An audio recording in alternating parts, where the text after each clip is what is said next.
is Beth Friend, and this is my house in Sandwich, Massachusetts. The house was built in 1830 by Stephen Fessenden, who worked for Deeming Jars at the Boston and Sandwich Glass Company. The house was built around 1830. It has no attic and it has no cellar, only a little crawl space. This is probably the oldest room in the house, and you can see that it has a cook area here, because this house would have been used to cook. This would have been their main room for cooking and eating and socializing and so forth. It also has 2 bread ovens here. The fireplace cannot be used because it's not up to current code standards, so it's just ornamental right now, but we love the look of it. The clock that you see over there is from the late 1700s. It was built by Thomas Gilbert, the Gilbert Clock Company in Bristol, Connecticut. It has a wooden pendulum. It did have wooden works, but about 100 years ago the wooden works quit. My favorite collections, and it's all over the house, are yellowware. Yellowware is fired at a higher temperature in the kiln, so it lasts a great period of time. And I have a lot of it in the house. Over here is what's called redware. And redware was used before the yellowware, but redware is extremely fragile because it's not fired at such a high temperature in the kiln, so it breaks a little more easily. And then I teach American folk art, or I did, at the Cape Cod Community College, and these are just nice examples of folk art. This is a hand-carved wooden swan. There's a lovely little suffragette lady.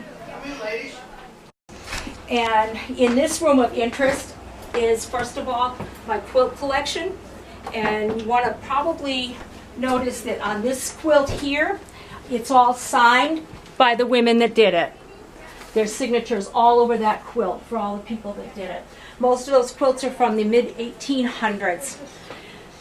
What I have to do every 2 months is take them all out of the cabinet, fluff them, and refold them so they don't get condition issues, and change them around. I have more quilts than this. This is just the tip of the iceberg. Spinet piano belonged to my great-grandmother, my grandmother, my mother, and now to me, and yes, I do play. So it's fun to have in the house.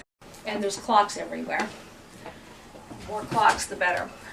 Anyway, my husband and I moved here about 2005, and when we moved in, the house was just an empty pallet. There was nothing here, and it's been a house that's had a lot of families live in it. I asked the woman when I bought the house, am I going to be cold here, wondering if it didn't retain the heat. But she heard my question differently. She said, oh no, she said, this house reaches out and hugs you. And it does. It's just we've really felt at home ever since we moved here. We get most of our heat in the winter from the wood stove. We do have oil heat, and we do have running water, but that really heats the house beautifully. For some reason, the house is a warm, easy to be in house. I was afraid, because I'd lived in the same place for 30 years, was I going to feel strange? And the way I knew it wasn't going to be that way, I had a big Great Dane at the time. She was elderly and nervous and worries about things, and I thought, she's never going to go to sleep in this house for weeks. The first night we were here, she fell sound asleep.